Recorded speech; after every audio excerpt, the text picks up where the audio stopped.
Welcome, everybody. Looks like it's going to be a solo show. Um, I think Eric forgot today. We were doing a stream. Either that or he was tired. Like, I thought he kept tabs. He's usually the one that keeps me on tabs. Like, are we doing one today? What time? I don't know what's going on. But yeah, we are here at Gaming Talk Wednesday. Of course, me, sans camera as usual, because the bandwidth is fucking nutty. We ain't dealing with all that lag. Hopefully it sounds good on my end. But yeah, it's gonna be a quick show. I still got a little bit of work to do myself. I gotta put out some comments on some people's stuff for this month's class at Full Sail. Hopefully I get the okay for my story. Um, Cool little story I just thought up off the top of my head. Christ, man, I was just like staring at my MacBook like, what should the story be? I don't know. Should I go with some Ghost Marshal stuff or should I just go with something that I already worked on? And it's going to be a new thing, of course, but it's something connected to this damn pitch deck I had to do. So it'll be connected to that. Hopefully, I get the okay from Doc. Other than that, how have you been? It has been a crazy one for me. I've been waking up either early or late. I don't know. It's weird. It's winter in April. Fucking Chicago, man. It's usually not like this. But yeah, we are here. Well, I'm here. I am here. The royal we. What do you think I am? Venom? That should be a little louder. I gotta get something for the sound effects. Man, put in the comments what's the main thing I should get for sound effects. I might need a desktop for that though. But yeah, here we are. We're gonna be looking at something that we had teased last time, and I'm hoping Eric sees it after this. We're gonna be looking at the Gooner Nomicon from who is it? I gotta look it up. It might play while I'm doing this. No, yeah, see, look, it's trying to play. We got two things before that, but this video, Jesus Christ, of course, from MLYP, probably the funniest thing, Grummz's stuff is actually available for public for public consumption. Oh boy, but we're going to be talking more about the Nintendo stuff really first, and then we're going to talk about, I've been playing Assassin's Creed Shadows, and that segues into what we're talking about with Grummz. Grummz being one of the key guys complaining about DEI and wokeism in video games.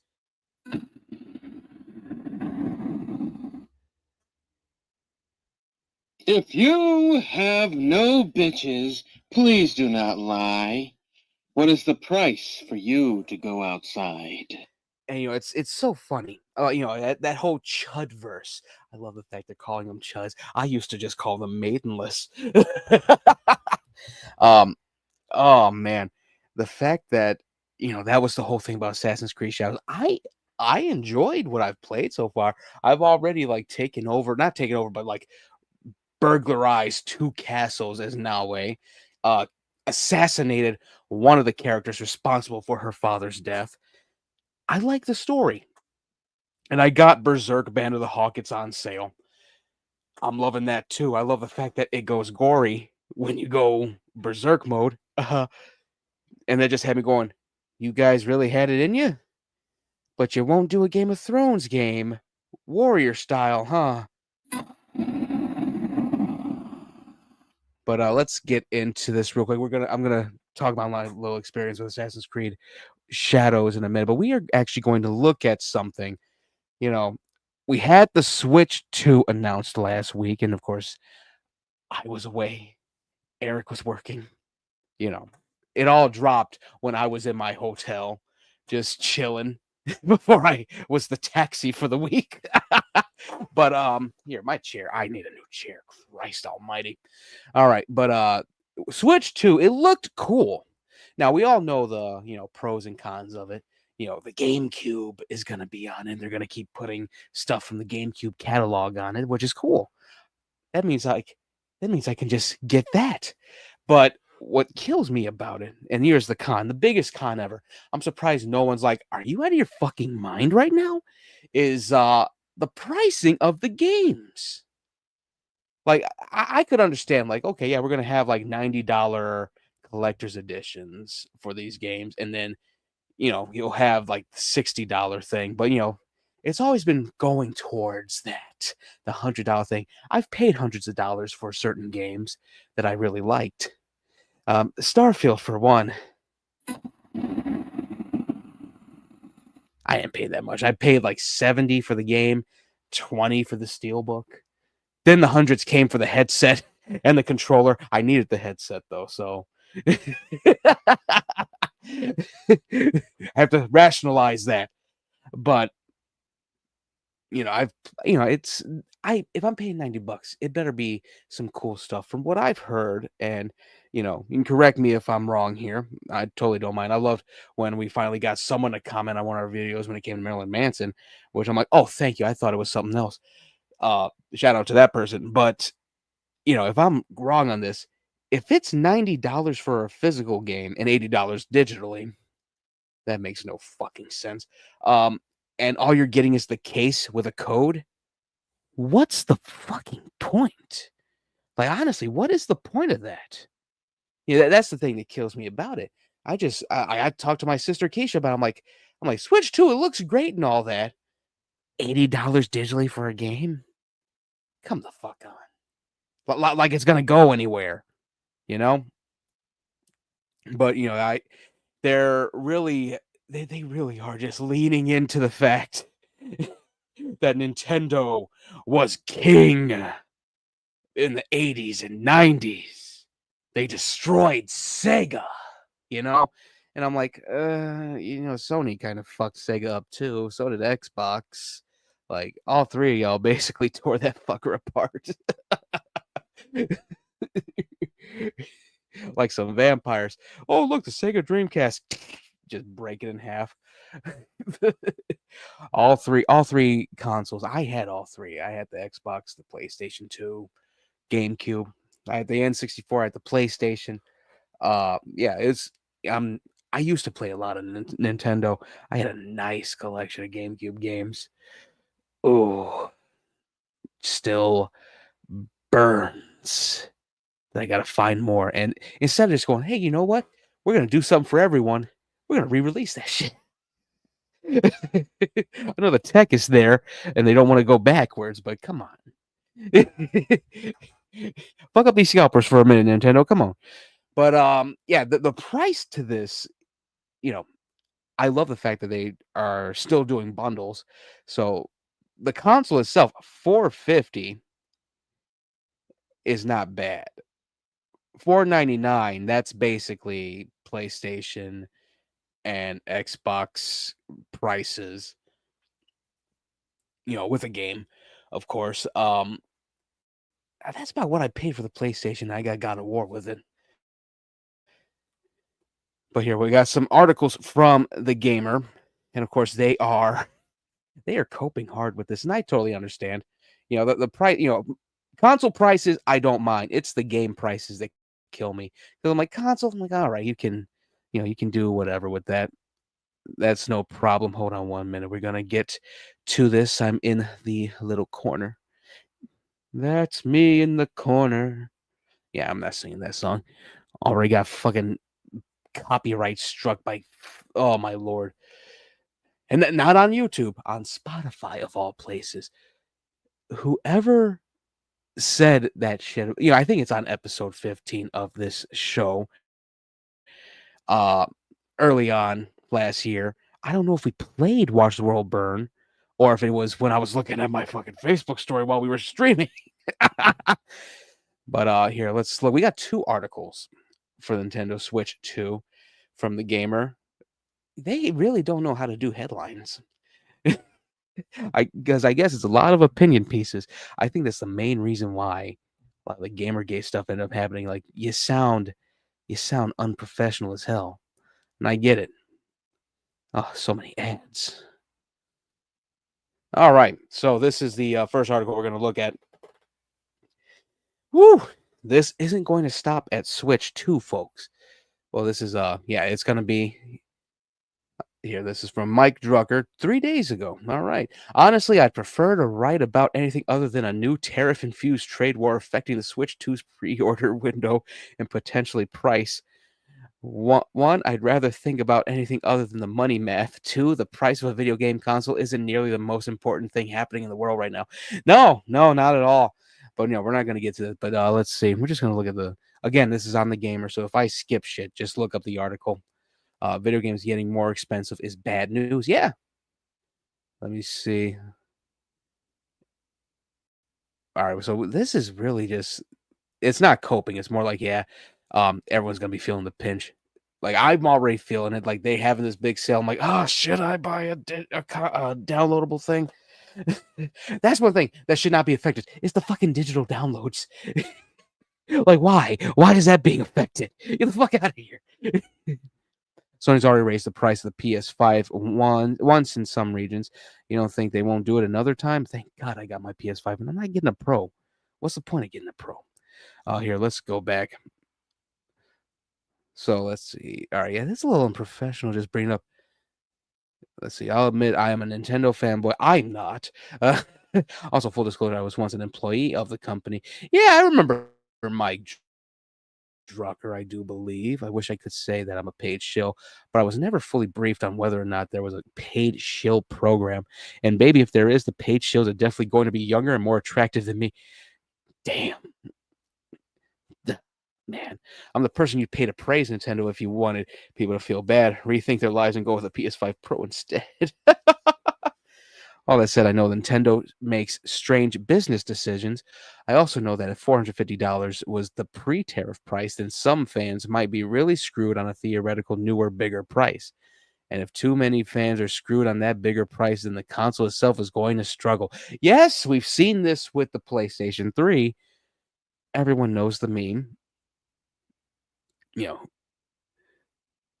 All right, who cares about the companies? Why are you defending corporations? Thank you. Please hold that thought for the next paragraph. Okay, it's a little funny. To be clear, the health and well-being of a video game company are not what's important to me. What's important to me is that people work for video game companies, and I do mean companies plural. If Nintendo, a company that absolutely positively does not want to ever comment on current events, is worried, then I assure you that they are all worried. Worse, once one company raises prices for a premium product, others will almost always follow suit because that's how the world works. And this is one thing that kills me. Why are your games gonna be $80 to $90? Like that, that fucks everyone. PlayStation fans, Xbox fans. The only people that are gonna be okay are gonna be PC people. And shout out to them. I don't have the patience to build a fucking monster of a PC to play whatever I play. Like, I would love to, believe me. I would. First thing on my gaming PC would be the Mass Effect trilogy, modded to Kingdom Come, to where it's the perfect experience. But yeah, every console will feel the pinch. That's the other part of this. Yeah, they will raise it. This is the paragraph we just read. Yes, I understand the reasons we're talking about the Switch 2 is because Nintendo just had its big announcement, and my country is running their finances like an infant trying to balance the budget in SimCity by just clicking random buttons and hitting tornado instead. I didn't want to get political right after we finally stopped having to discuss whether or not a black historical figure was legally allowed to be in a video game. But here we are, and their Switch 2 pre-order isn't. Here we are, and there might. Oh yeah, what his thing is. Oh man. And this goes to GTA 6. If GTA 6 ends up going up price wise, we knew it was going to do that. They've been gaslighting that price range. Oh yeah, people will pay $110 for Grand Theft Auto 6. Yeah, you goddamn right. $110 can get me. That's Paul Katz on my birthday money. Oh man. And oh yeah, this is rough. All right. Are you excited for Grand Theft Auto 6? Me too. Let's just hope it's not delayed and pushed to the PlayStation 6 or the Xbox. Just kidding. No, it'll be on the Xbox. It'll be on the next Xbox. There will be another one. I love when they get all hyperbolic over the Microsoft Xbox because they don't like it. There will be another one. It'll just have more Steam power to it now because they're connected with Steam now. Oh man. I'm gonna laugh when that hardware comes out. Like, but when we said it wasn't. Yeah, no. Nice joke though, because any new console, especially high end ones, are going to soon eclipse the price of a premium phone. Yeah, yeah. This shit's fucking depressing. You think the video game industry is struggling now? You think there have been a lot of layoffs? Just wait. While digital goods aren't under pressure yet, physical ones sure are. Like owning a physical copy of a game might cost a little more. Like buying merch might cost a little more. Like getting a special edition of a game might cost a little more. Oh, it already costs a lot. And the fact that, we have a lot of these, special editions like Indiana Jones. Nice little concept. You got a little piece of the actual like circle from the game, has the code on it. But I'm like, you know what? Why didn't it come with a disc instead? You could have made it look like the actual command unit from the game. And then we've been like, oh, what's this? Oh, I'm gonna have to play the game to, check out why the disc looks like that. They've already been foregoing the disc thing.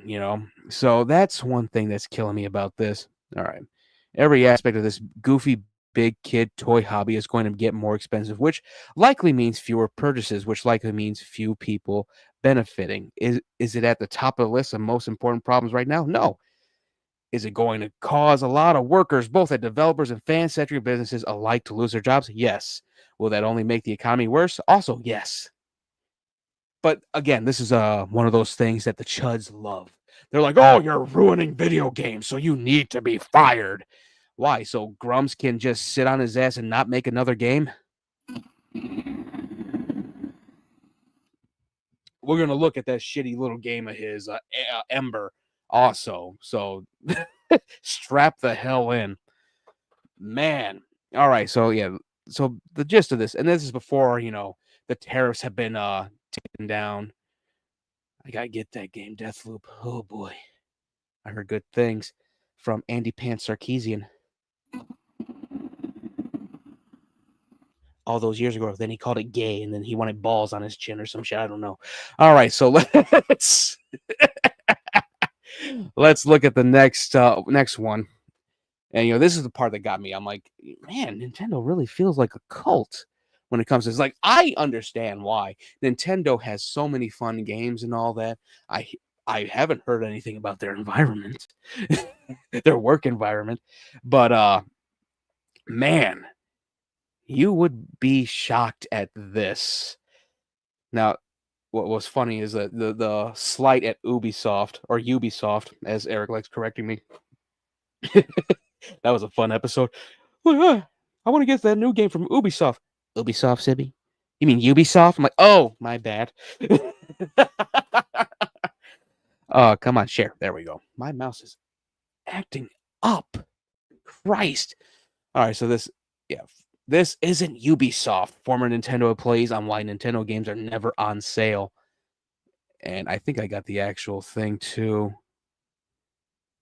Let me see. I want to make sure, because there's some comments that are hilarious, and some of them are just so pertinent on Facebook. But here we are. Here, summary of it. Of course, the price of the Nintendo Switch 2 and first-party games has disappointed fans. Former Nintendo marketing duo Kit and Krista explain why Nintendo never drops its price. Nintendo apparently expects customers to respect the value of its games. See, I'd respect the value of the games if it was on a good console. That being said, the Switch 2 looks fucking great. Again, it's been a while, but from what I've seen, I'm like, yeah, it could be better. I think I'll just have the Switch hooked up to my TV. Try to sharpen this shit up a little bit. Jesus. Oh, man. So, the Nintendo Switch 2 Direct was quite an emotional roller coaster. Hold on, let me see who wrote this real quick. Vespan Dastur. All right. Thank you, Vespan. All right. We got to see some interesting new features of the upcoming console, but we're immediately let down by Nintendo's terrible Discord ripoff. Things were looking up again when we were shown a series of first-party and third-party games, but were again disappointed when their prices were revealed. These seemingly last-gen features and the inflated price of the console and the first-party games left a bad taste in the mouth for viewers. And I'm not just talking about the cartridges. However, despite the outcry by fans, Nintendo has only been justifying the prices. Even former Nintendo marketing leads in the Kit and Krista podcast have been doing so, attempting to explain why Nintendo never discounts its games. They used to. They really did used to. I want to make sure I want to make sure real quick before I finish this article if there are cartridges. Okay, good. There are Switch 2 cartridges. Okay. No need to correct me. I know now there are cartridges in the other games. All right. Well, SD cartridges. That made me so happy. I'm like, "Oh, wow. We're at this." When the first Switch and the Wii U came out, I'm like, "Oh, that's nice." And of course, they got the taste deterrent again. That is one of the funniest videos I ever saw. Mundane Matt taste testing. Yes. Taste testing a fucking Wii U cartridge, I do believe. Or no, a Switch cartridge. And his face, oof. And I just went, why did you make this video, man? Why? All right. Let's see. Why Nintendo games never go on sale? Now, listen, they used to. GameCube had discounted. Wii U had discounted. Wii games were discounted. I don't know why this, again, Switch, if the Switch 1 is already on its way out for the Switch 2, wouldn't you discount them? Wouldn't you discount the Switch games? Or at least do what PlayStation's doing. Like, okay, yeah, you got the game. $10 more. That's it. $80. I hope that's not the case when it comes to that. All right, let's get into this. We're not going to look at the Kit and Krista podcast for this, but I think let me see. I got to make sure I got his name. I think Vespan got it all down. Yeah. During a recent episode of their podcast, Kit Ellis and Krista Yang said that the Nintendo Switch 2 will usher in a new era, one where Nintendo no longer needs to prove itself. Thanks, Games Radar. They explained from experience that when deciding upon prices, Nintendo expects prospective customers to respect the value. Oh, do I have one? That's okay. I got a soundbite ready. To such an extent that during their time at Nintendo, they weren't allowed to do giveaways. Now this is from who quoted this. All right. Ellis, all right. I think that's Krista. Yeah. Oh, wait, no. Hold on. I want to make sure I got the names right. Yeah, Kit. All right. Nintendo products have immense value. We must always respect that immense value, said Ellis in an attempt to explain Nintendo's perspective. This is why these things don't go on sale. The value is the value, and we are seriously into that concept of respect the value of what this thing is that we have made because it is very special. This isn't Ubisoft, Yang added. As a Nintendo customer fan, you're kind of conditioned to, if I want to buy this, I might as well buy this now. Up, Vespan, you got to come back and re-edit this, but that's the writer in me, like because it's not going to go on sale. But she also mentioned that Nintendo has to be careful when adhering to this principle. There's already an uproar about prices, and the company wouldn't want it to get worse. It's a Nintendo tax, explained Ellis, again trying to verbalize Nintendo's standpoint. Here, I've heard Xbox's tax. Xbox has had some great games come out, solid 9 out of 10s, 8 out of 10s. Hell, there's a few 10 out of 10s. But the tax is always the critics. Like, oh, it's good, but it'd be better on the PlayStation. That shit. That's the tax I hear. Nintendo having a tax like this, or like, oh yes, we made such a great game here. Yeah, it'd be 60 plus $20. What? What the fuck? Oh god. What we made was $60. A lot of those other games that are $60 are junk. They don't have the level of Nintendo quality or polish or attention. So we need to distinguish how premium this thing is through the pricing, and you will come to understand that. You know what? I ain't gonna lie. That is actually a good point. Like, I have not heard anything about any Nintendo game having bugs. Like, you never hear them say, "Oh yeah, we're delaying this, we're delaying that." It's either that or I don't pay attention to the Nintendo side as much as I should. Because Nintendo, I lost interest in Nintendo. It's always been about Xbox, PlayStation. That's where I find some great freaking stories. No matter what, the idiots online say. Let's see. It seems like the company is rallying for the price despite what fans have been saying. Let's not forget that the original Switch Joy-Con were also premium, and we all know how that turned out. Yeah, I think they might actually. Yeah, good job. Other than just come back and just fix that Vespa and you're good. But honestly, I look at the Nintendo situation. This is gonna take a minute. I look at the Nintendo situation. I'm just going, man, this could actually be better price. Like, I always look at that where it'll be a game that I want. Say, yeah, the damn the game. No, it'll be say Starfield or no. What's another one? This is why I end up getting Game Pass Ultimate anyway. Indiana Jones. The price for it, I think, was like for direct the man. I don't think. Damn, I'm my brain's foggy. I forgot what game it was, but I was just like, whoever did the price for this needs to be Luigi'd.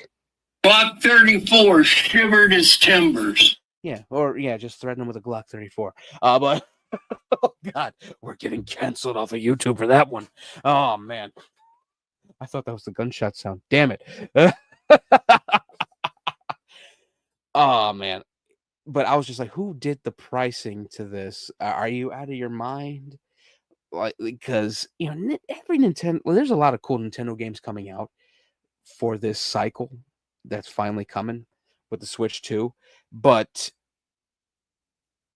I don't see anyone paying that much. Like, oh yes, the value of it. Yeah, hey, you could have the greatest thing ever, no bugs, no, nothing going on with it, nothing wrong with it. And it could be the greatest thing ever. Is it really worth $80 to $90 in this fucking economy? You get out of here. Get out of here. That's foolish as hell. Oh man.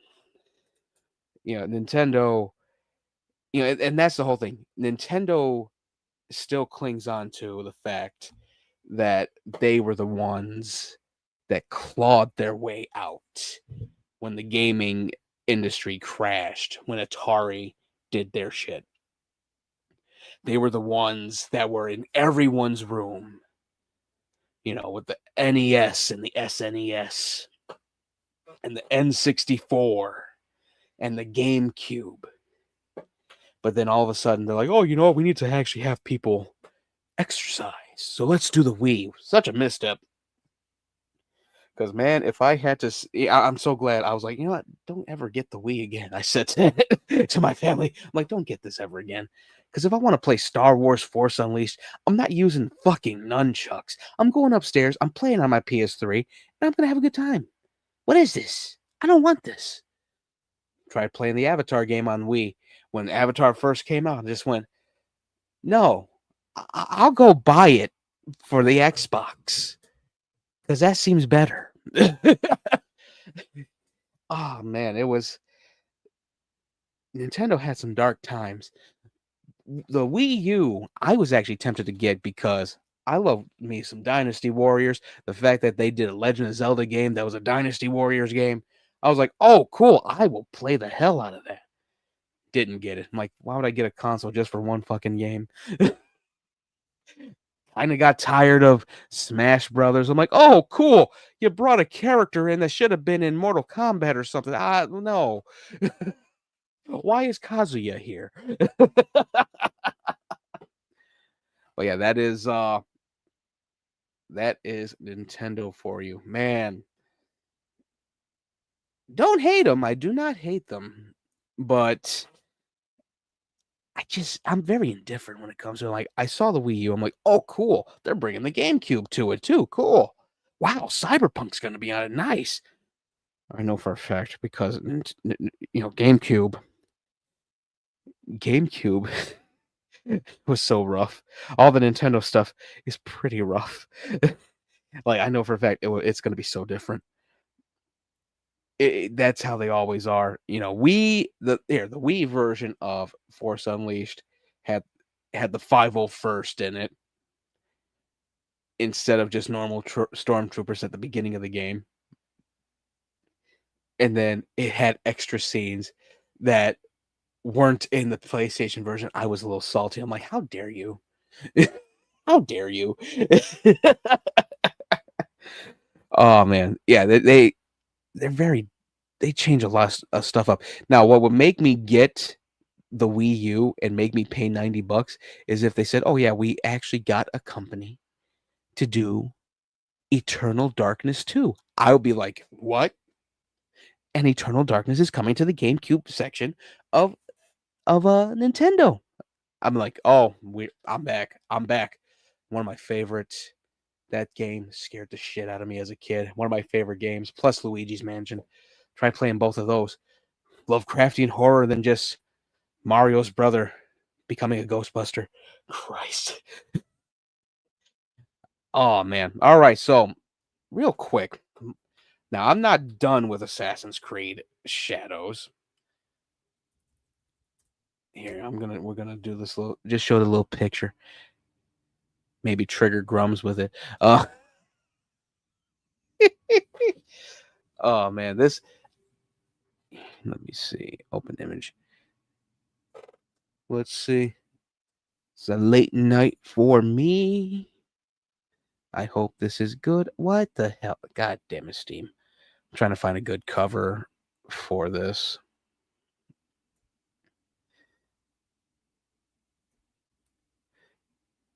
Oh, boo. I thought that was a good one. All right, we'll just do the PlayStation one. Let's see. There we go. All right. So, real quick, I'm just going to do this to just show you all.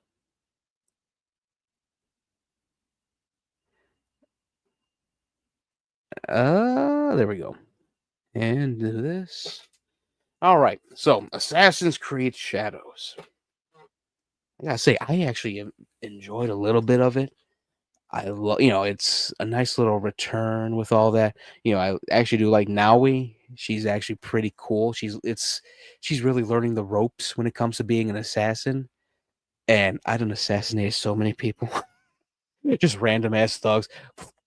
I'm like, oh, this is great. No desynchronization. Thank you. That was one thing that killed me about Assassin's Creed 1 and 2. I'm like, oh, I just can't kill whoever. Like I'm fighting against the Templars in these two games, but you won't let me actually go up against them. What is this? So I'm glad they actually, forewent that. And I know they forewent that with Odyssey and all the other ones. But from what I played, I like it so far. I'm not on the Yasuke stuff yet. Um, I did do that mission when he's in Iga and he's just wrecking dudes, and I'm just like, oh my god, we're beheading people.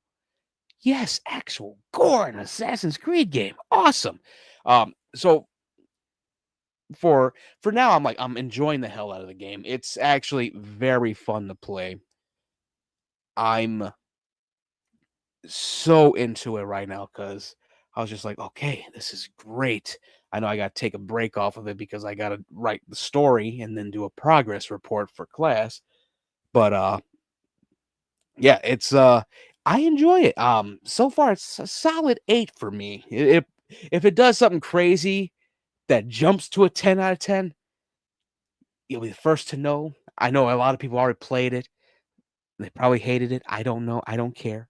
This is my little opinion about it. But yeah, it's I enjoy it a lot.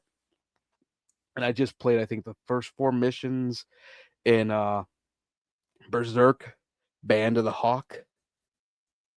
And I will die on that hill that Koei Tecmo or Tecmo Koei, I don't know what they're called now. I will die on the hill that they should do a Warriors game set in Game of Thrones, just like Berserk. Make it violent as hell, bloody as hell. We'd be able to see the Long Night then.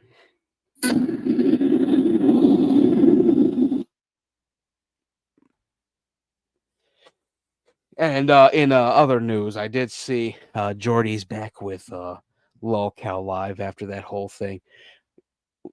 We knew it. Me and Eric both called it. We called it. We fucking called it. I'm like, oh yeah, he's coming back. It wasn't anything bad. Not the him dropping Kelly. The fact that people are like, oh, he Batista bombed her onto the table. No, she landed on the table. He shoved her onto the table. You fucking goofs. And that's the worst part of it. But between him and Keem, that was nothing. That was literally just like a wrestling match. That was a tussle. They tussled a little bit. That's it. He shouldn't have ran up on him the second time. Like, listen, he could just said, like, listen, Keem, I'm sorry for grabbing a hold of you. You just drive me up the fucking wall. I'm gonna leave. That's all he had to do. Could have avoided all this. We knew he was coming back. We just knew it. It's so obvious. How do you fire Boogie for faking cancer and still have him on the fucking show? Rehire him and shit. Ugh. Oh man, but that's Lolcow news aside. Man, this fucking chair. If it were me, I'd tell you. But yeah, this chair just creaking as shit. Yeah, I need a new chair. Oh Lord. All right, so let's get into the main thing. What we were going to talk about today or tonight. What me and Eric are going to talk about. Grummz. Everyone's known it. Everyone's talked about it. I know that. Xander Hall has talked about it. I think what's his name from Surf Times. He talked about it, and shout out to him. He did have the funniest thing. Called him Grummz. Then actually said his name. They called him Cums. But meanwhile, he missed the perfect one. Goons.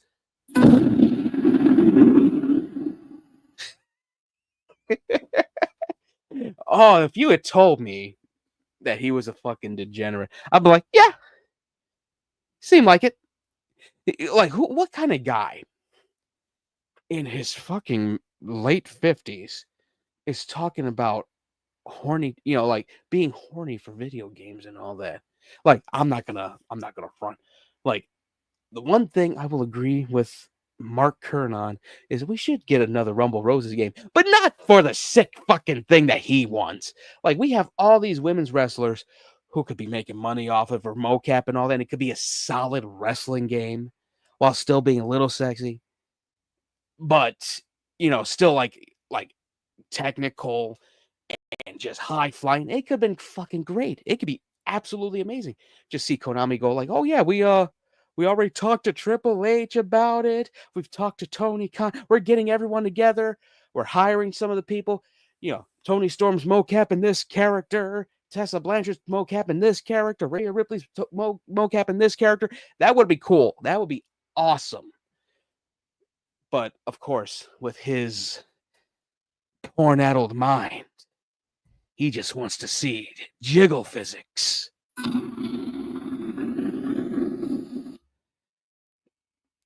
And of course, I'm being so facetious with this shit. But yeah, let's talk about this MLYP. And also there's another person that caught it to us, something Kabuki. They pulled this up, and Grummz is already gaslight. He's trying to get ahead of it like Elon when he was everyone. What a reminder. He was trying to fuck a horse or some shit. The left is trying to stop me with my freedom of speech. You're like, what? I totally forgot about that shit in 2020. I'm like, tried to fuck a horse? What? Oh man. All right. So here it is in its entirety. We're gonna watch it in its entirety. I ain't got nothing else to do. My work ain't due till Friday. It's basically done. I can upload it after this. But here it is, MLYP. Shout out. I hope he continues with the Gooner Namicon. I want to see Grummz Crying. Silent. All right, here we go. Oh, make sure the volume's up. One of the leading thought lords of the reactionary right wing is more of a freak than you, I, we, anyone could actually imagine. This all comes with receipts. This is all grounded in facts.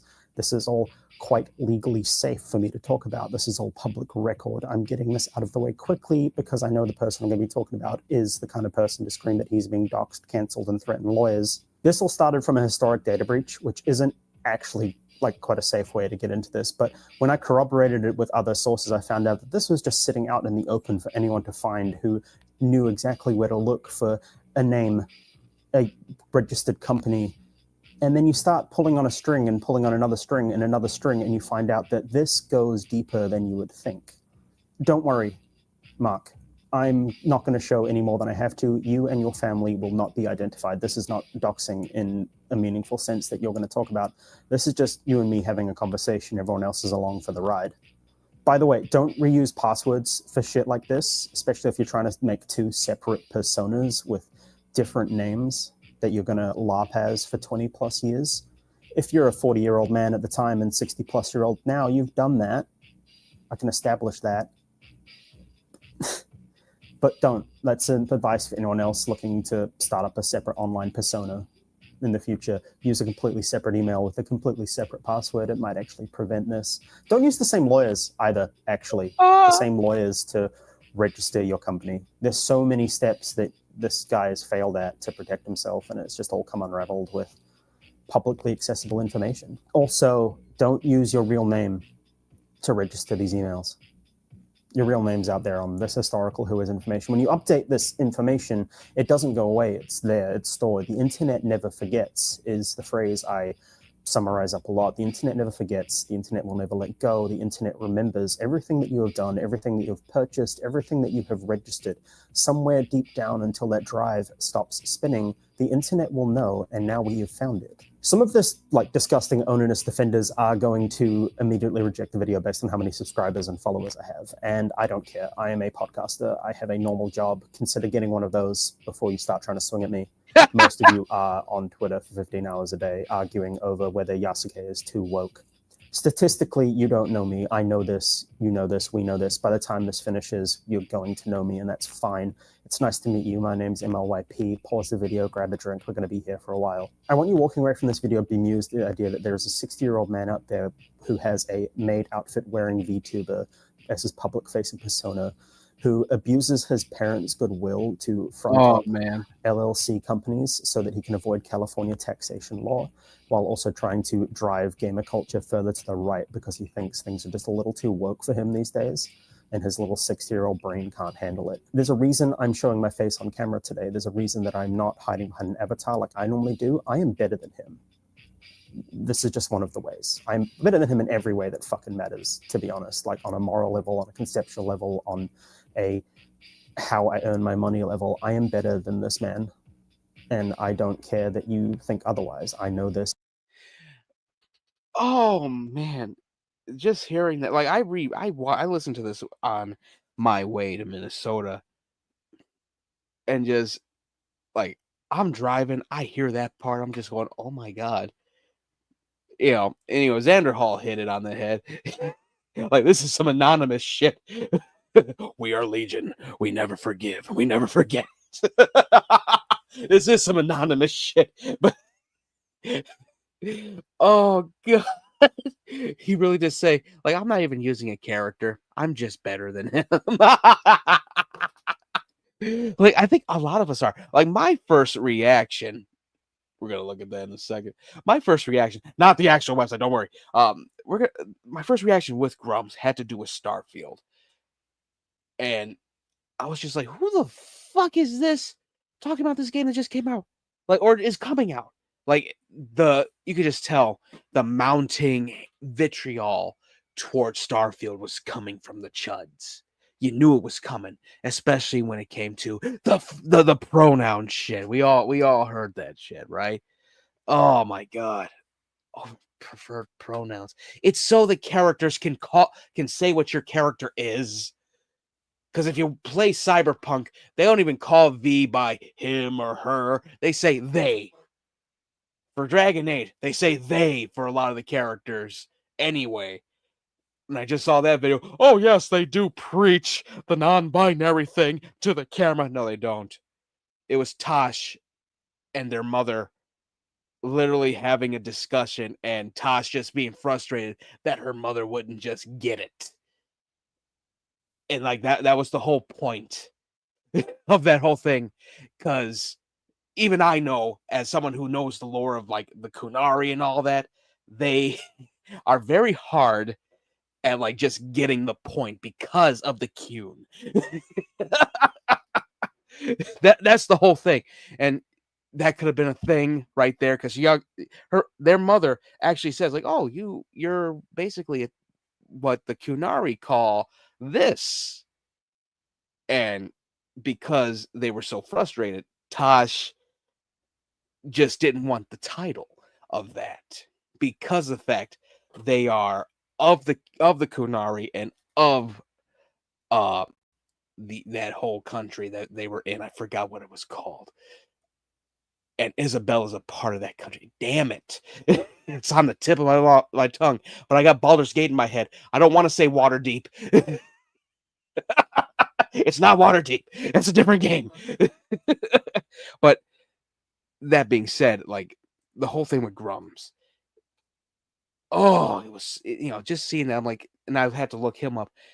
I wanted to trash him so bad when it came to Starfield, but I'm like, you're just talking about the main menu. Where's your game at? And I'm already pulling that up. But here, let's continue this and see what MLYP says. In my belief system and his, I am better. I am going to keep saying that this is very findable information. I am going to keep saying that this is all legally accessible information. This is not being doxxed. This is not being cancelled. I'm going to address that again and again just to hammer the point home, because the target of this video is going to come with lawyers, or this target of this video is going to come and try and whip up a screaming mob that he's been cancelled and send a harassment campaign my way and other people's way. This is part of what he does.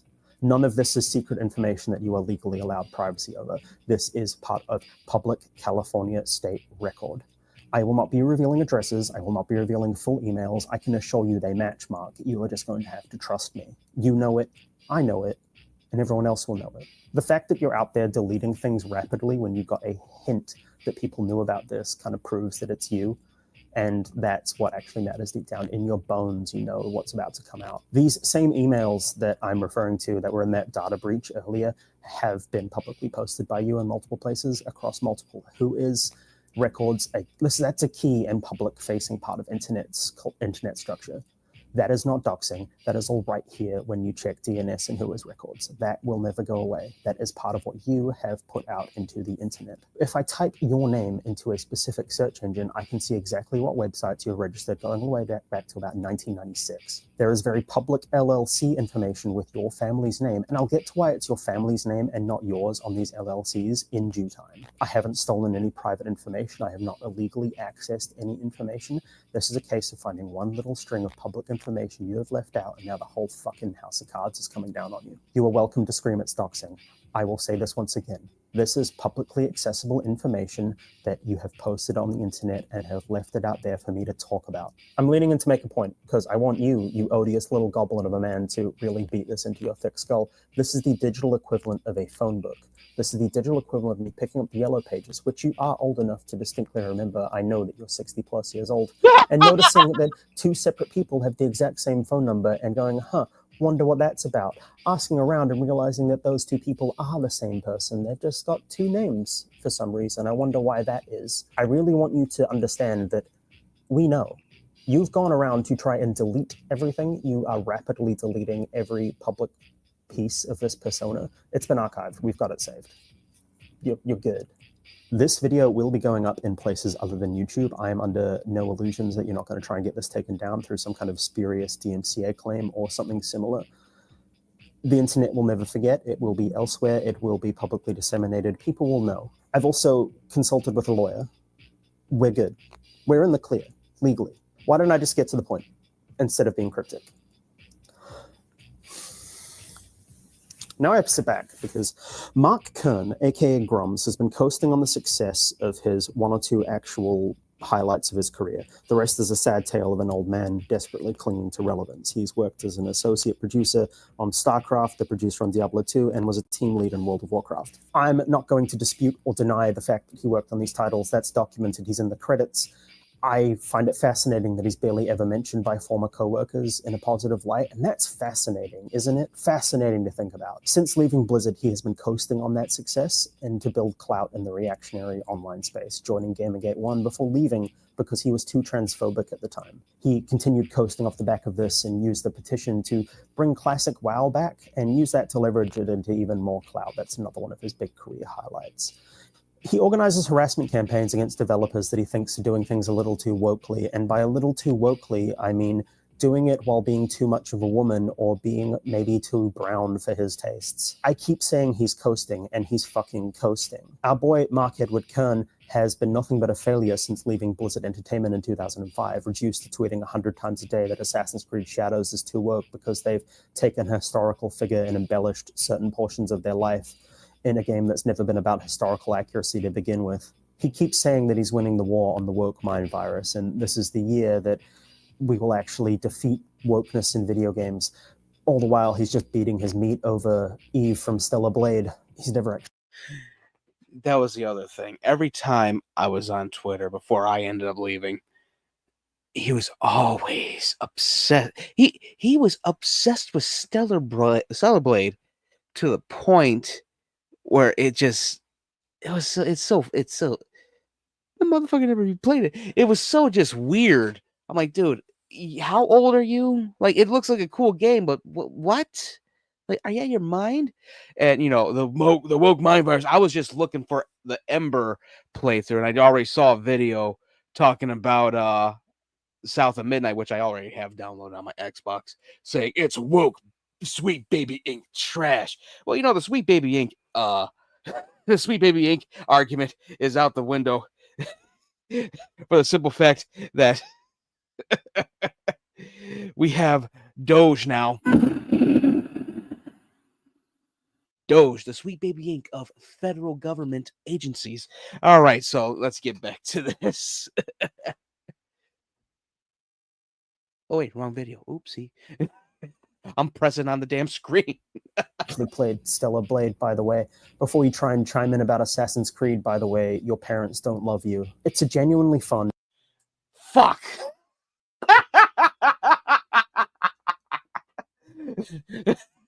Hold on. I gotta rewind just a little bit. That was just... By the way, your parents don't love you. Oh my god. That goes for a lot of these chuds. We said it on Monday's podcast when we were looking at quartering, saying, please buy the K-Cups for Mother's Day. My mother would throw me out the house like I was the saber-toothed tiger in Flintstones. Oh. All right. I want to make sure it goes to that. I need to hear that again. I need to hear that again. That is funny. I think I'm going to put that on the soundboard. The war on the woke mind virus, and this is the year that we will actually defeat wokeness in video games. All the while, he's just beating his meat over Eve from Stellar Blade. He's never actually played Stellar Blade, by the way. Before you try and chime in about Assassin's Creed, by the way, your parents don't love you. It's a... I'm sorry, y'all. I'm sorry. That's hilarious to me. How you go complain about another game? You ain't playing the other one. You complain about this game. You didn't put your parents through a lot of tax shit. Yeah, your goddamn mind. By the way, that's what killed me about Assassin's Creed Shadows. Just the controversy behind it. Oh, Yasuke, he wasn't a real person. Meanwhile, there's actual historical stuff about him. Not accuracies, but historical stuff about him. There's an animated thing. Chadwick Boseman was supposed to play him in an actual movie. All this cool stuff about him. He's not supposed to be an Assassin's Creed. We threw hands with the fucking Pope. in Assassin's Creed 2, the Pope.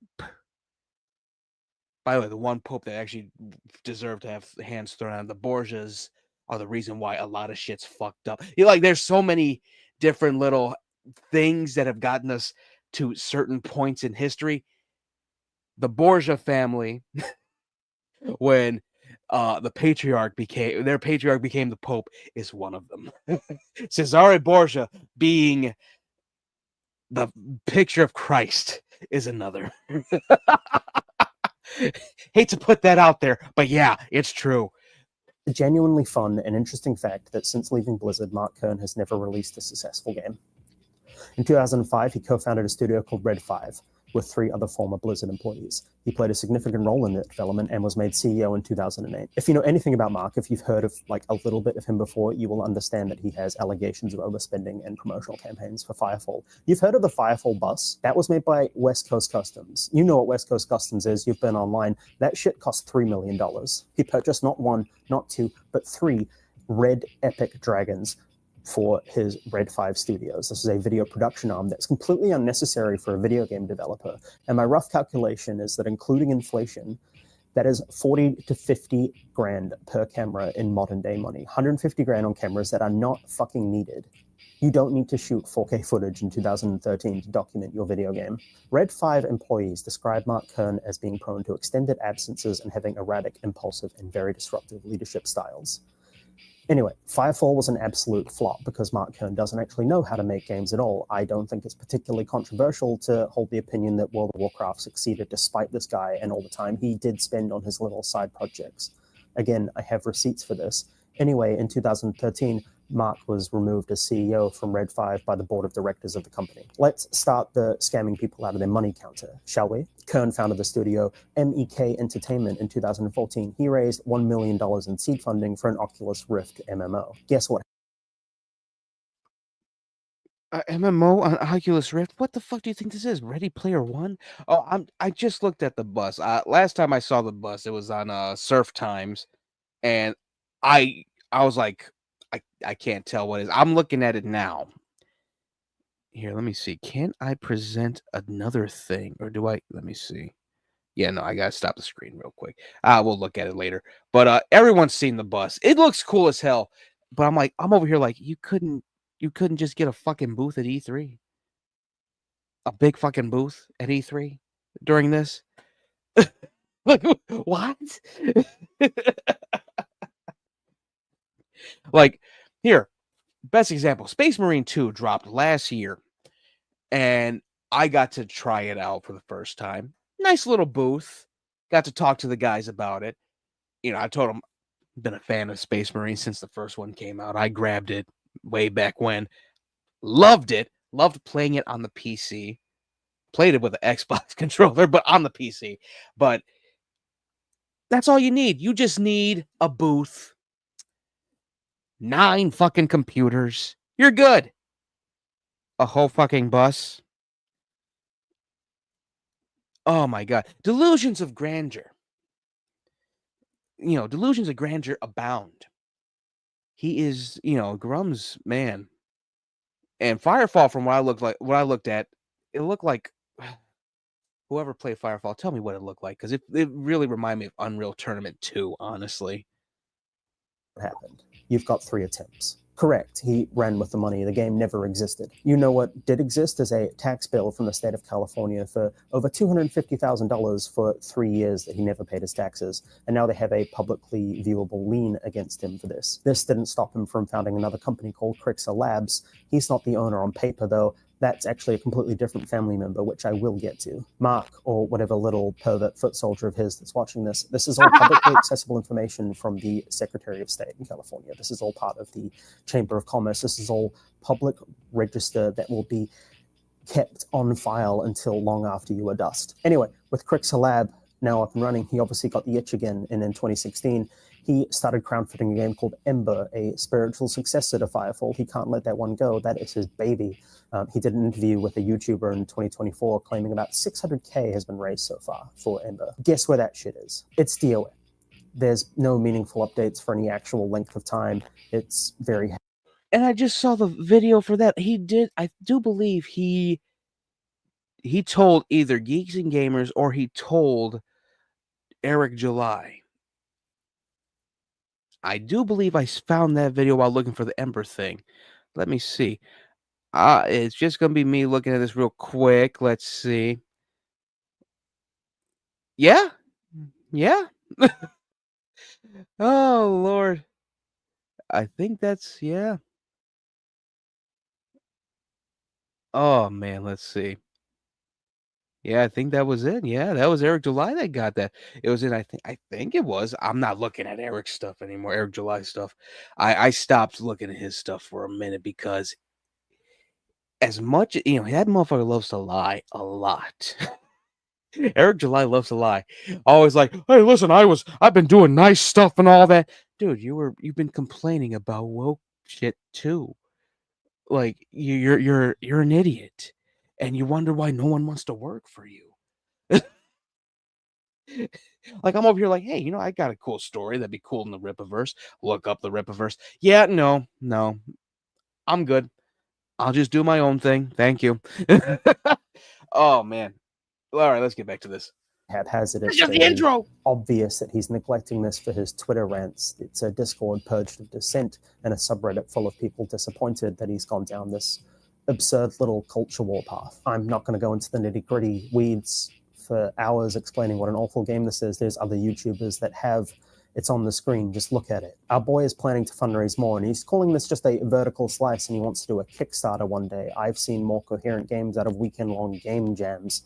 It's not slanderous, libelous, or any other kind of word to say that this man, Mark Edward Kern, head developer of Crixer Labs, is basically scamming people out of their money. It took him months to texture 3 models and give them each 3 frames of attack animation. There is no meaningful work being done on this game outside of reposting old AI-generated art, old commissioned art, and reposting old models that he had made 10 years ago. This man, all he does is log into the Discord, post, "This will be a great year for Ember," log off, start posting on Twitter while he deletes his old website and removes the ability to unsubscribe to long-suffering backers. There are people in there who are afraid that they're going to die before this game comes out, and they are desperate for just a taste of Firefall once again. And all he does is ignore them. You might be wondering if this guy doesn't work on his game and all he does is post. Again, it took him 6 months to texture a fucking model. He's JP from Grandma's Boy. For real. He really is JP from Grandma's Boy. Don't be mad at me. What does he do? And he had other business ventures, and he had them for a very long time. What I have here it comes. in my hands is it's probably the most complete biography of Mark Edward Kern, aka Grummz, that you're ever going to get. So Mark isn't 100% into the game dev and culture war life. No, he has other side projects. There's objective proof of companies he has registered and deregistered, websites that he has worked on, money that he has taken from people for these other projects under other names, but it all comes back to him. Once again, this is publicly accessible information. When he found out people were looking for this, he's deleted the LinkedIn, Instagram, DeviantArt, clips for sale, Twitter account. Every public-facing piece of information that we can find has now been deleted. While you, Mark Edward Kern, were beating your meat raw over anime children's navels, we were finding out more about you than anyone should. Draw your blade, pervert. Ladies and gentlemen, welcome to what I am calling the Gooner Nomicon. Now, this isn't a magic book full of spells that you can only cast one-handed.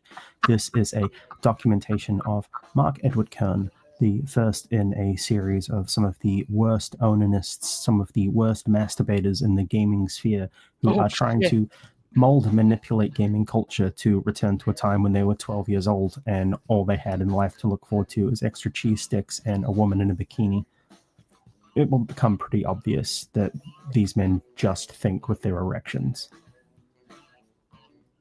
People forget that hating is an inherently valuable form of critical thinking. I have learned tens of thousands of facts via hating. If you are truly hating, you will take all the time you need to learn everything about the subject you are hating on, just to hate better, deeper, efficiently, effectively.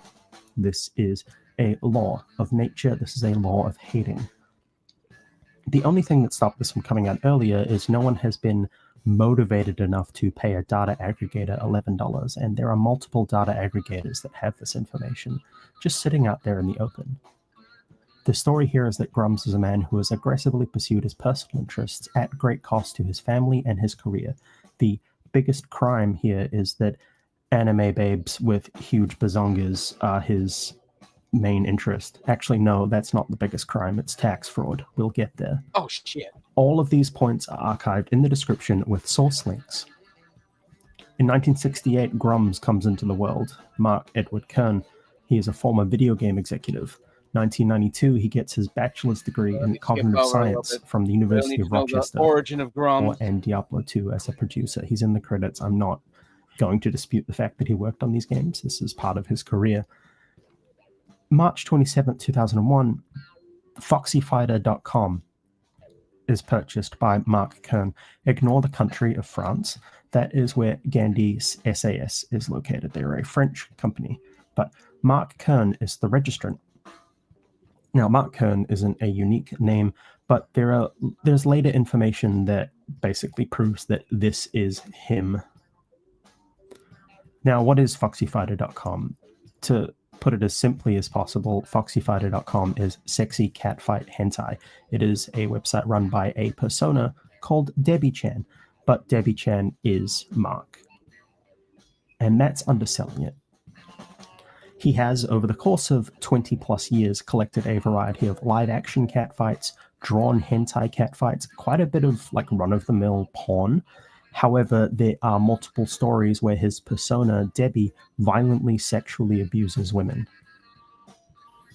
It's been scrubbed at this point. As soon as Grummz got a sniff that people were investigating this, he ripped down as much as he could.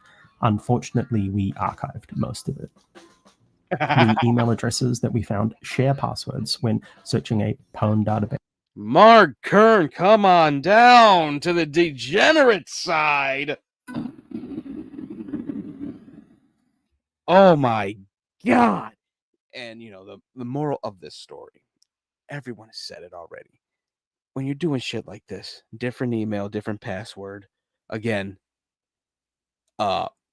dude already said it. He should have changed your password. None of this shit would have happened. The irony of it all. Same dude saying, they're making the games gay. Well, as if it's like the frogs. He's into this shit. And, you know, hey, everyone's got their kink. That's his, apparently. Or was. You never know. When I first heard this, I was just like, wait a minute. No. I was in denial. I'm like, this guy. No, don't tell me. Oh, no. Oh, Grummzy. He shall forever be known as Goons. I don't know why I made that sound so nasty. Which is a database of dumped passwords and email addresses. We found a Foxy Fighter email sharing the same password as Mark Kern's email. Fascinating, huh? We also found this one. What the fuck? I'm just leaving that out there. Moving on. Oh, Grummz every time he wrote one of these damn catfight things. Holy fuck, is this wrong? But holy hell, is it ironic? He ain't living this shit down. Because, oh man, that should have been the point where they're like, okay, you're talking this down. He was on stream trying to get ahead of this shit. I found that out. Not going to it. They're all just repugnant jagoffs to me. Honestly, can't enjoy shit in this fucking world when it comes to those guys. Oh man, when he said, "Oh, you know, I was a porn king." You sure about that? You were cosplaying as a lady who loved getting into cat fights. That's a little weird. It's not very anti-woke, don't you think? That's very progressive, actually. You LARPing as a woman. That's very weird. But again, that's his prerogative. What this video ended up going to was the tax fraud shit, which is fucking nuts. Like, how you gonna talk all this shit and you owe? He's more in debt than quartering. July 21st, 2001 is the earliest capture of foxyfighters.com. On February 28th, 2002, Debbie wins second place in the third Seeking Femfights story competition, so he is actively making this stuff. And on March 24th, 2003, we get RussianCatfights.com. This is another site owned by Mark. He confirms it on a Twitter post. March 22nd, 2004, we get an archive of Latina catfights. This is also owned by Mark. June 28, 2004, access to Foxy Fighter goes for about $10 a month. Posts are stories and drawn artwork. November 13, 2004, World of Warcraft releases. This is effectively the pinnacle of Mark's career. He's credited as team lead. He says he works on drafting the TOS in ULA and does licensing with China. He leaves Blizzard shortly afterwards. He says he's going to go and be with some family. So I don't blame him. Like, that was a very hard process, even if he was apparently a bit of a shithead. Look, no one's spoken about him in a good light at Blizzard, really. Like, not in a way that I think a team lead should in this role. Very shortly afterwards, him and a few other Blizzard employees found Red 5 Studios. So he obviously had a couple of friends who wanted to work with him, but he's not really mentioned in a lot of these retrospective books. It's real fascinating. June 15th, 2005, RussianCatfights.com is closed due to changes in US law.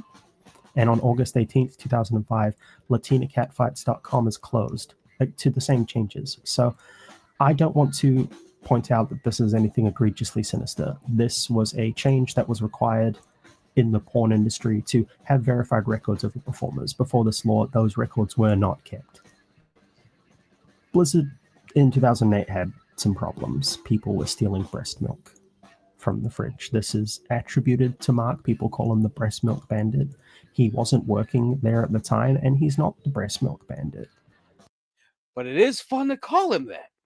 It's funny to think he is. Please keep doing it. Like, it's very funny. But we found dozens of breast milk photos on foxyfighter.com. So smoke is fire, huh, Mark? Oh, you know, he probably did do it. He probably snuck in like he's Homelander and took someone's breast milk, sniffing the milk like he's Homelander. Yeah, that's in your head now. Suffer. October 17th, 2008, as forum admin on freecatfights.com, Debbie recommends a Japanese breast milking series to another forum member and reveals they owned latinacatfights.com. Now, you might notice that this is forum admin with a Batman avatar. This was scrubbed about a day ago. But this is him. April 23rd, 2009, Red 5 lays off 30 people. Reports of a studio purchase emerge. March 10th, 2010, that studio purchase comes through. A company called The Nine announces acquisition of Red 5 Studios, and Grummz becomes CEO. May 19th, 2010, Grummz buys a Leica S2 and a 70mm lens from OC Camera. Now, I bring this up because we match metadata from some of the live-action photos on Foxy Fighter to this exact camera and lens types that we know he owns.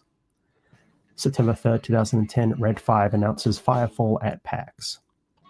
September 20th, 2011, he goes and advertises foxyfighter.com and freecatfights.com on r/comics, which probably not the best place to do it, but doesn't even get a single piece of engagement. That's kind of sad.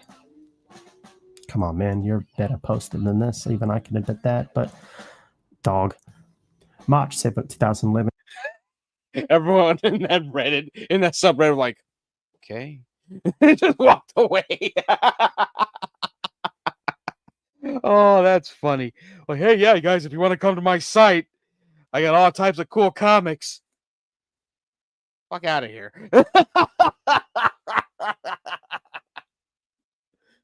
When he asks for models to star in fighting videos, so he's starting to move into the live action space at this point. And March 21st, 2011, model Megan Renee posts, "I adore you, Mark," on his Model Mayhem profile. And that's his Model Mayhem profile, Studio Foxy Fighter. You see that little boxing glove image up the top right next to his profile? That one is an exact match to a camera lens I know he owns and a camera that he owns. Just a thought. October 5th, 2011, an IGN interview mentions Firefall will release soon.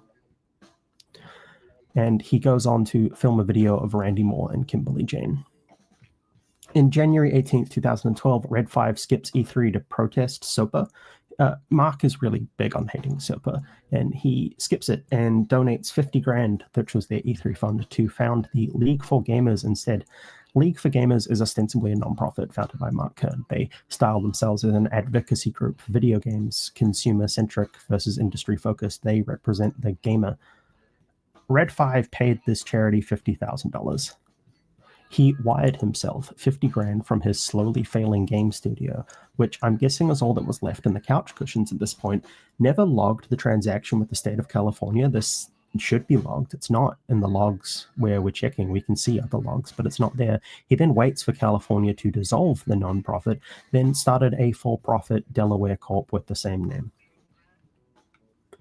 That's bad. Why was this allowed?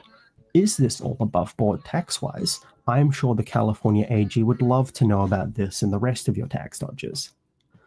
June 6, 2012, Grummz offers his opinion on the Leica S2 and Nikon D3S, mentions using them for the last 2 years.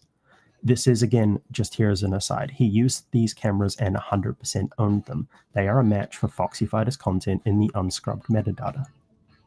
July 4th, 2013. There it is. It looks cool. I do love the bubbly aesthetic to this game. That it's kind of reminds me of a few games, basically Titanfall. That's the main one, but I do like the bus. It would have been better as just like stuff for the booth. He should have just had a Firefall booth at the Anime Expo. I had to correct myself because that's right. They didn't go for E3. Sopa and Pippa, what a time. Even I was taken aback by that. I'm like, they're going to do this. Oh, God. I just wanted to tell. If I could just go back in time without no adverse effects, I'd smack the fuck out of myself for even having been concerned about those fucking acts. Oh, man. But yeah, it's a nice look. I would get if shit. I'd drive this just because. Fuck everything else. Take this around the country. Big ass flat screen in there, console set up, playing everything but Firefall. You remember the Firefall bus? Well, that's shown at Anime Expo LA. July 9th, 2013, Firefall finally enters open beta. They are rapidly running out of money, though. That's going to become obvious.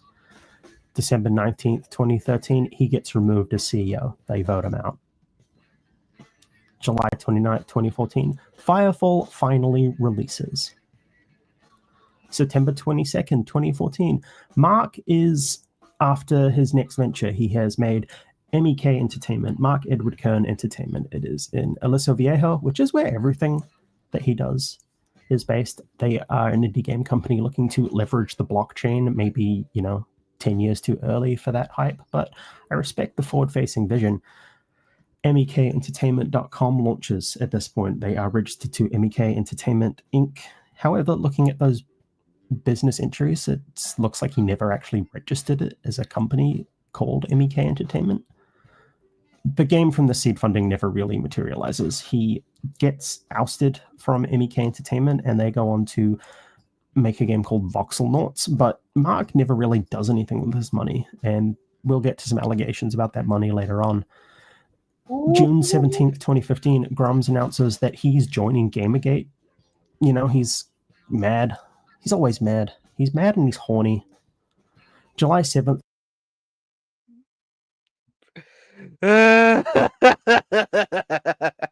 He's mad and he's horny.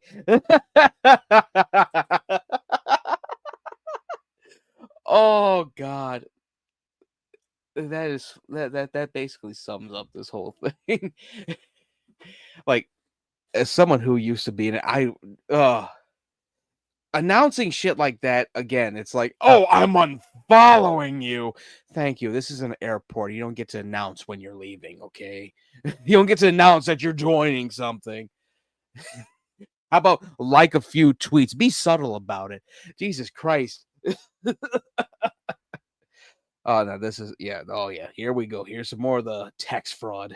2015, DB Chan LLC is registered. Mark Kern's mother is the registered CEO. And imagine having your mother being the CEO of your porn company. Come on, man. Have some pride. August 8th, 2015, MEK Entertainment changed. Have some pride. You got no pride? You need pride. You gotta have some pride, Mark. Dude, oh God. If I was his mother and I found out what I became CEO of, oh God. I'd call someone like, I need to admit my 40-something-year-old son at this time, please. He made me CEO of a porn company. I think he's lost his mind. Just to Retro Ronin Inc., which is a site about voxelnauts. No Mark. Mark is no longer working for Retro Ronin. And on September 14th, 2015, Crixa Labs LLC is registered. This is the same address as DB-Chan LLC. Interesting.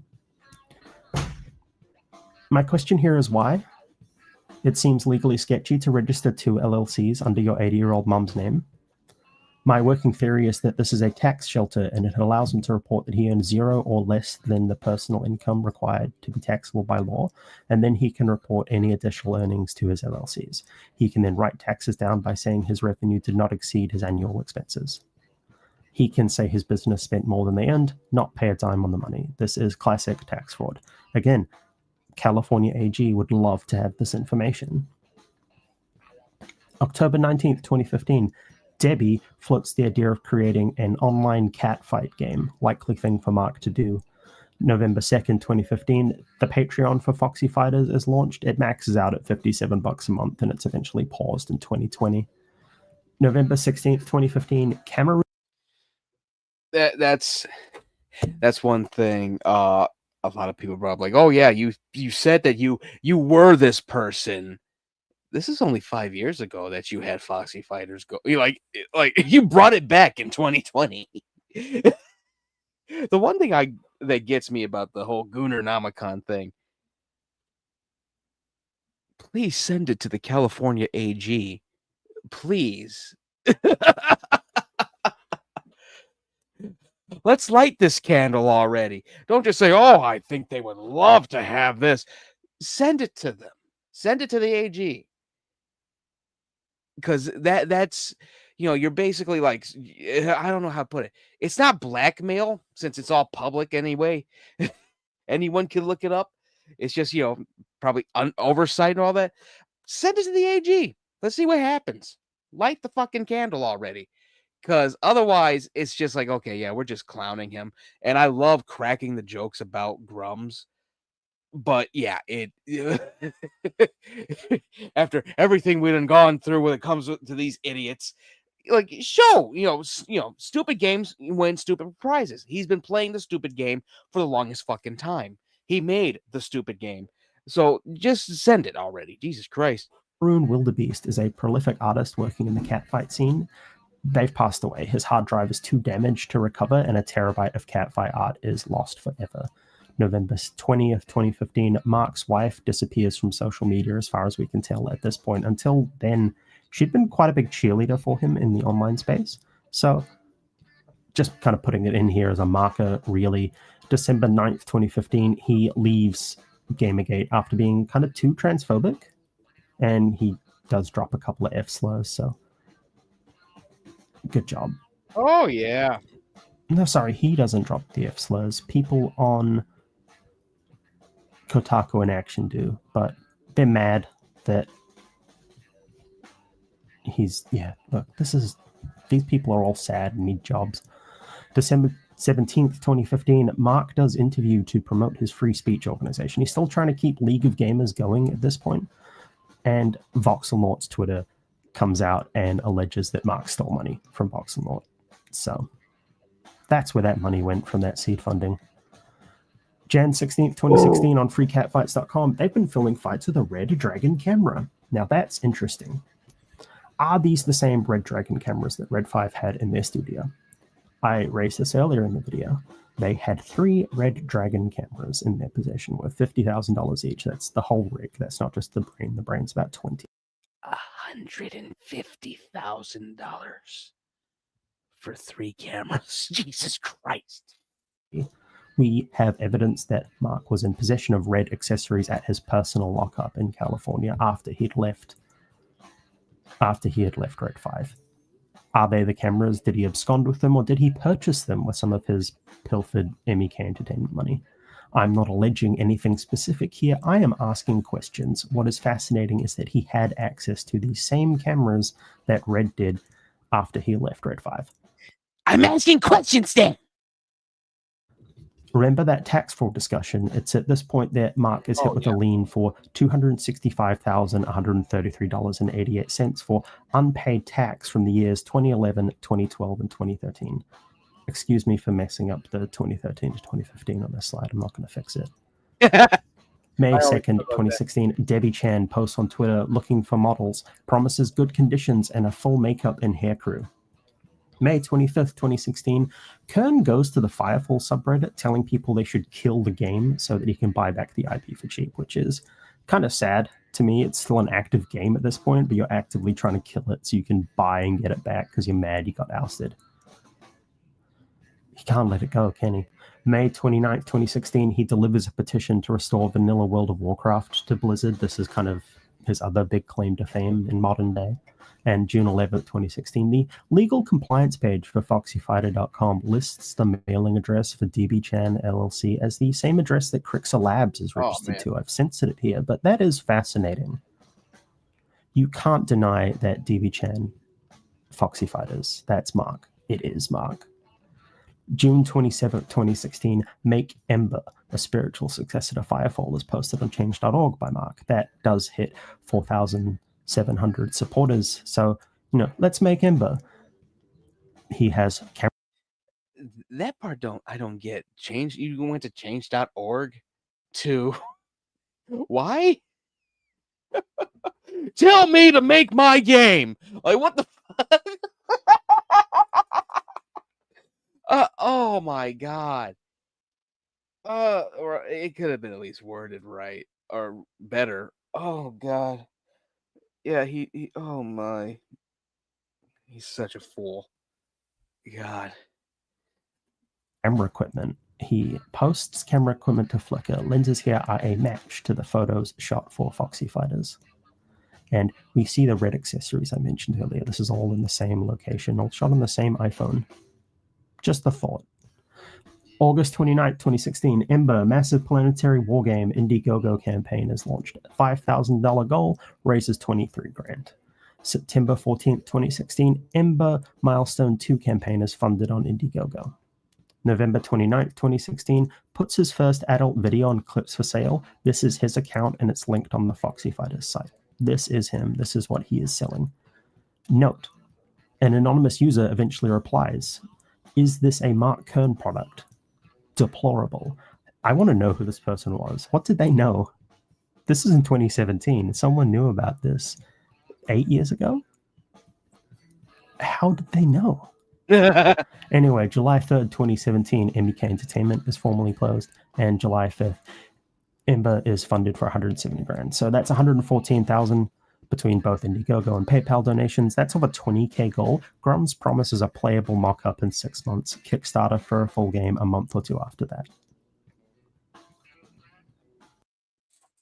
Oh my god. You know what? As much shit as a lot of people have given like Critical Drinker for like Rogue Elements and shit, at least Rogue Elements came out. At least it was something. This fucker. I can't. We're gonna have to go to Surf Times. We'll probably do that Friday. But oh my god, just to see the game Ember. Like Ember looked like it's supposed to be like you plus a bunch of your friends fighting against aliens. So basically, Helldivers with like, but you're in Gundam suits. It looked like, I don't know. It looks so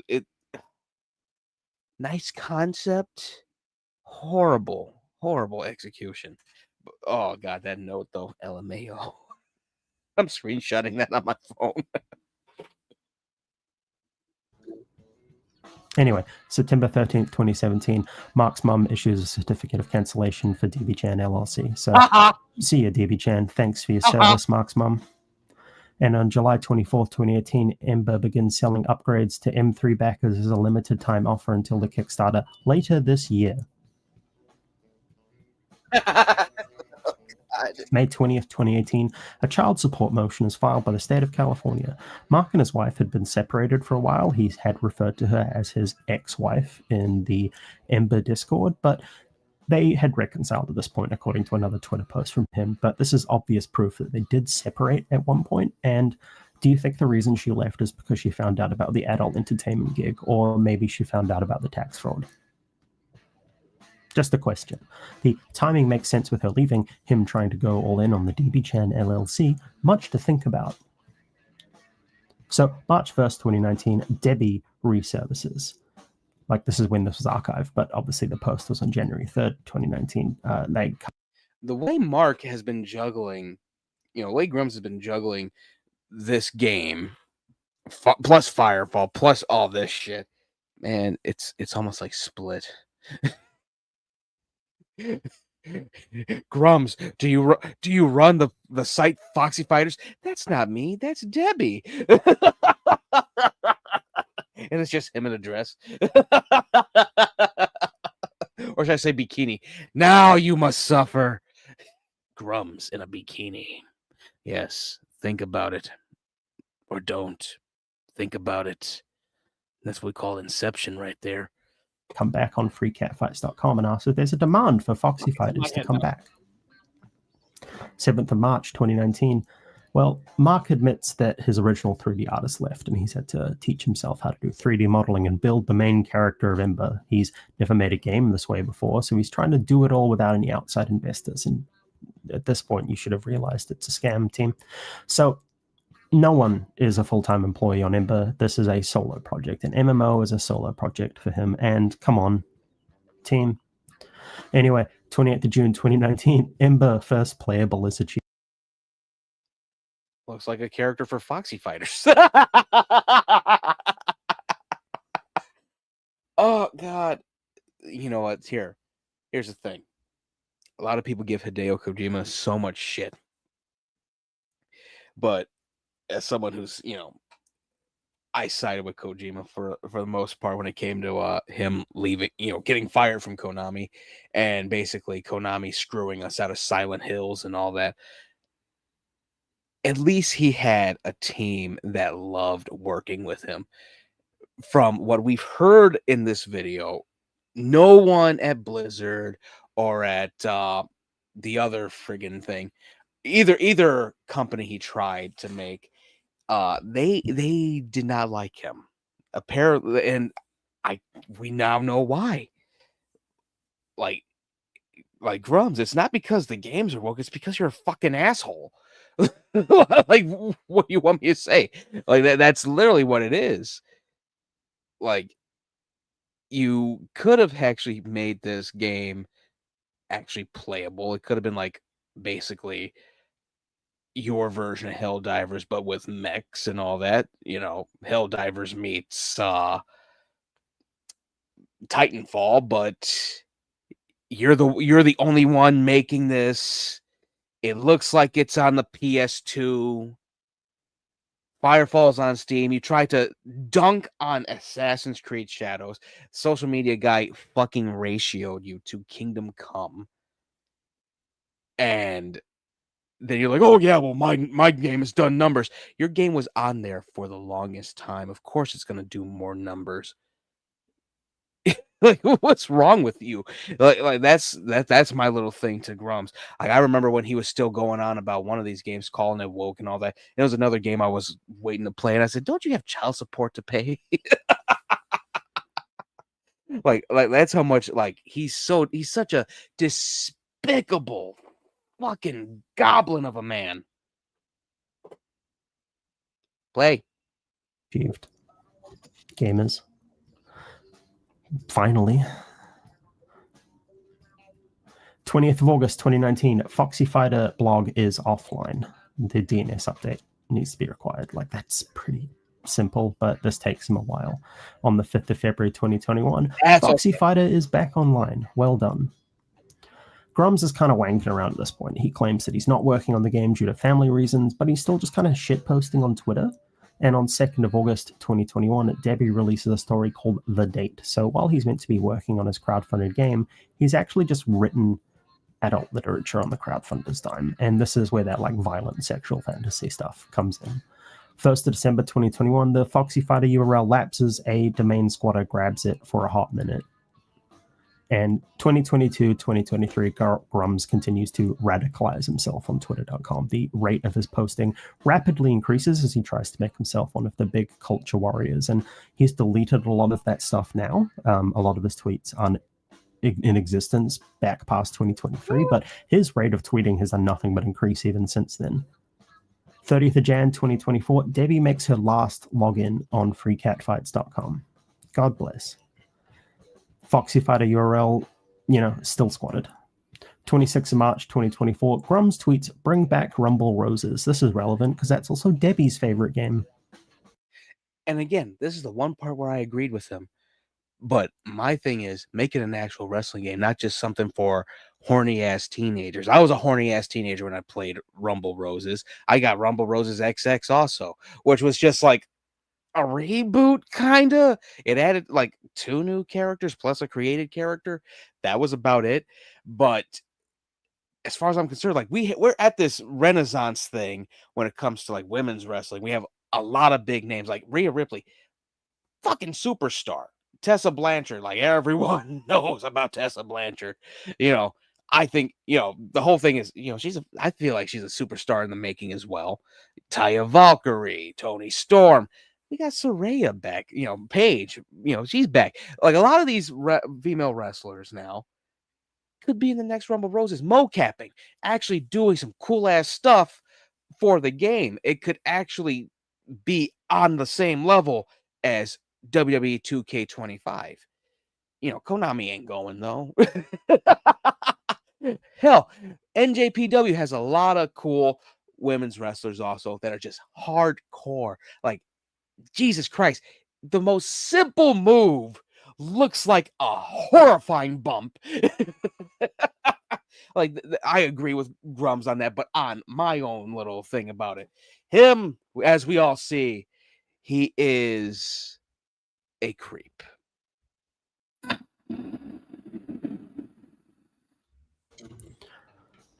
Ah! 25th of March 2025, we are made aware of the Foxy Fighters connection, and at this point, archival attempts begin. Twitter user Juniper makes contact with Grummz for an interview request. He says yes. He is drunk at the time. He is drunk posting through it because he's mad that he got ratioed by Assassin's Creed. And when he wakes up the next day, Grummz blocks the hosts of Western Kabuki and begins to delete his past history as Foxy Fighting. Okay, yeah, that's who. It's Joba. Never been more Joba. It's Joba. So now what? This wasn't hard to find. We have archived all of it, so I'm going to be very careful with how I phrase the next things. The rest of it's all just been questions and statements of fact. Most of the previous portion, pure fact record. Mark Kern is the owner of Foxy Fighters and has a pattern of consistently ignoring his day job to focus on it. He has a history of mismanaging money. He has potentially committed tax fraud that the California AG will be very interested. Give it to them. Give it to the AG. Do it. Don't just like, oh, they're very interested. Just fucking do it. It's time for someone to get some fucking consequences out of this. He's toast. He's owned. He's destroyed. He's pwned. He's game over. He has consistently lied about progress on his games and has failed to make anything commercially successful since he was a team lead at Blizzard.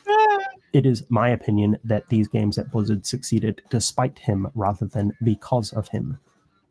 He does not know how to code. Yeah. There is no I in team, especially over at Blizzard. There is an I in Titty Milk Bandit, though.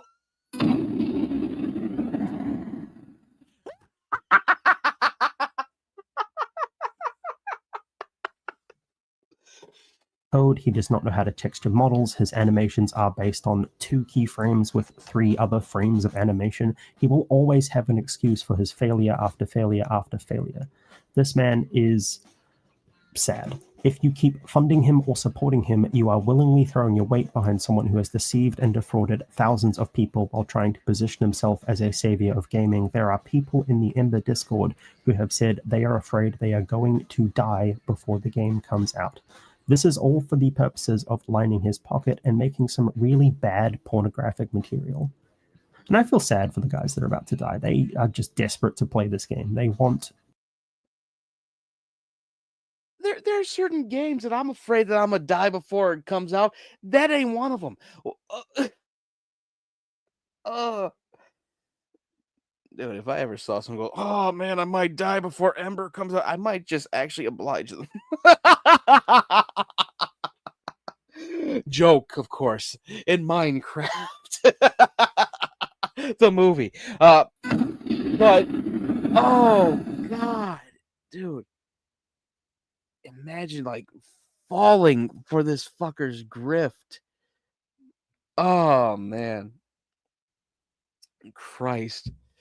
To play something that reminds them of when life was better, and he just ignores them.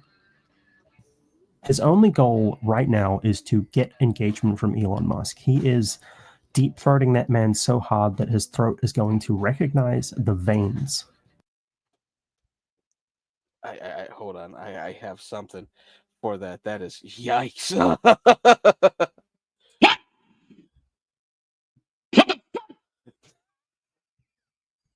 Your throat will recognize the veins. Oh my god.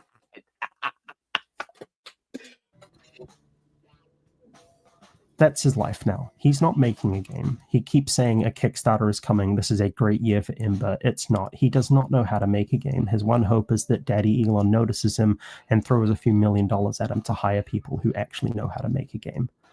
This man is a failed dev, a failed pornographer, a failed husband with a fragile mind, a fragile ego, and a fragile life. Ah! That's the timeline. And I'm not going to make value judgments over the rest of it. That's for you to decide. I have laid out the facts as I see them. It is my opinion, and I'm going to crouch this as being my opinion. Mark Kern is a narcissistic loser who has a publicly stated fetish for lolicon navels and a hidden fetish for women catfighting. He has the ear. Whoa. Grummz is a lolicon? Oh Lord. Oh man. Imagine being that in 2025. There was a whole fucking war over it last year. Not to defend it. I wish this shit came out last year. That's basically what I'm trying to say. Oh god, right before the election, Grummz is a lolicon. What?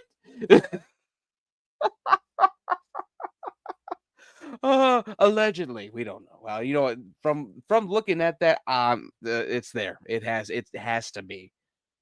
Like, no dude in their right mind does this kind of shit.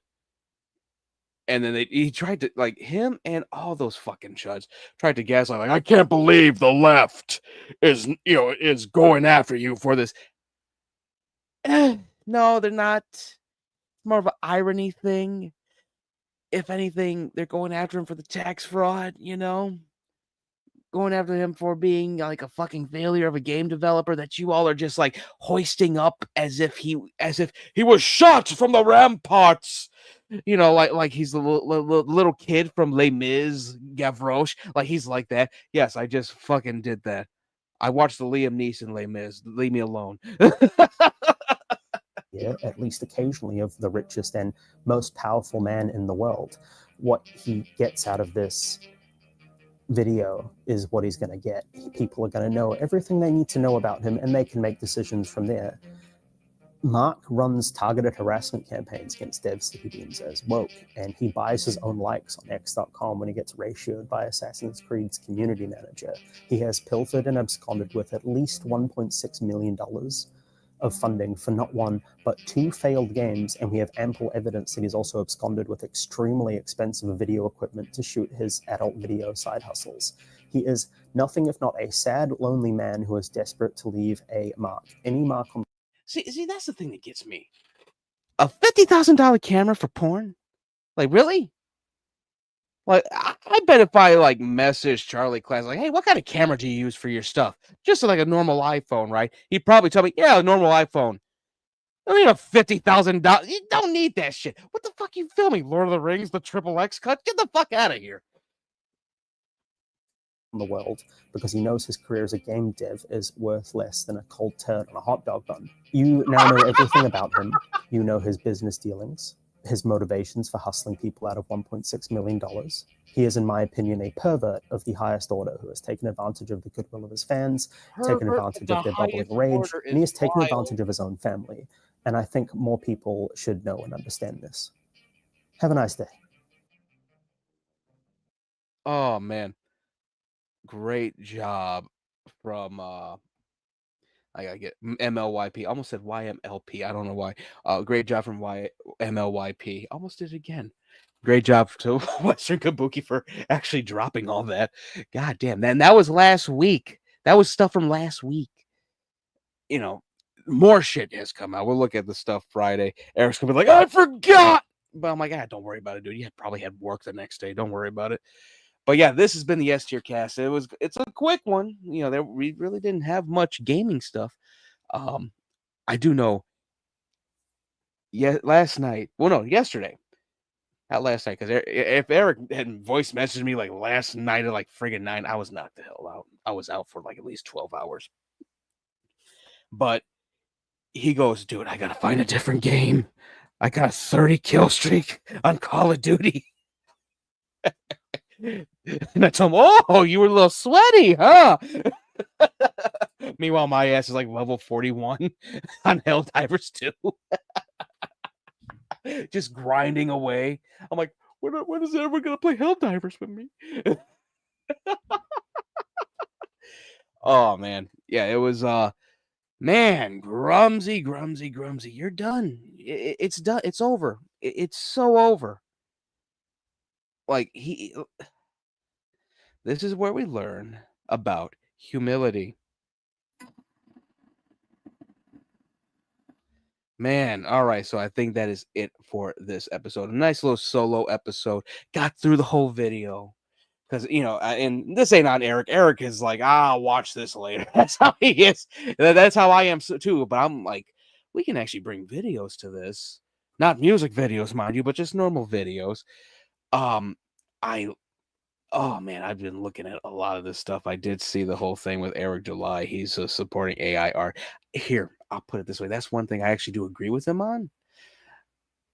To anticipate it and try to act accordingly with it. Me personally, I'm taking the Jeremy Robinson route when it comes to that. Like, I'm not putting it in my books. It's not going to be a cover, but I would love to see how my characters would look.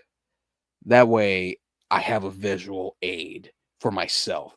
I think that's the reason why I'm like kind of not against it for the most part, because, you know, it could be a good visualizer, you know, because some like my cover artist for my book, my little self-published little shit, she was good, but I'm like, damn, like you really put this, you know, second main character all the way far away. Why? Like, that was like one of the things I'm like, yeah, oof. But yeah, that was that's actually one thing I actually do agree with Eric July on. But yeah, man, it's AI's getting rough. I did see the other thing. We did talk about this, me and Eric. The Kawasaki Corleo, I think it's called. Man, I thought we would have perfected robo horses back then, back in the day when we were in like high school and all that. It's cool seeing like just the concept of it, but I don't see it being a thing. Maybe give it to the theme parks. You know, hold on. Let's see if we can pull this up before I head out and get back to work. With Reese's is still an eagle. See, we wouldn't pull a hair for his eagle. Jesus Christ. Great. Now this is gonna be good. I hope to God that don't get DMCA'd just because Rome was playing from the fucking YouTube shit. All right, here, let's see. The Kawasaki Corleo. Yeah, found it. It's cool as hell. It's basically just a four-legged bike.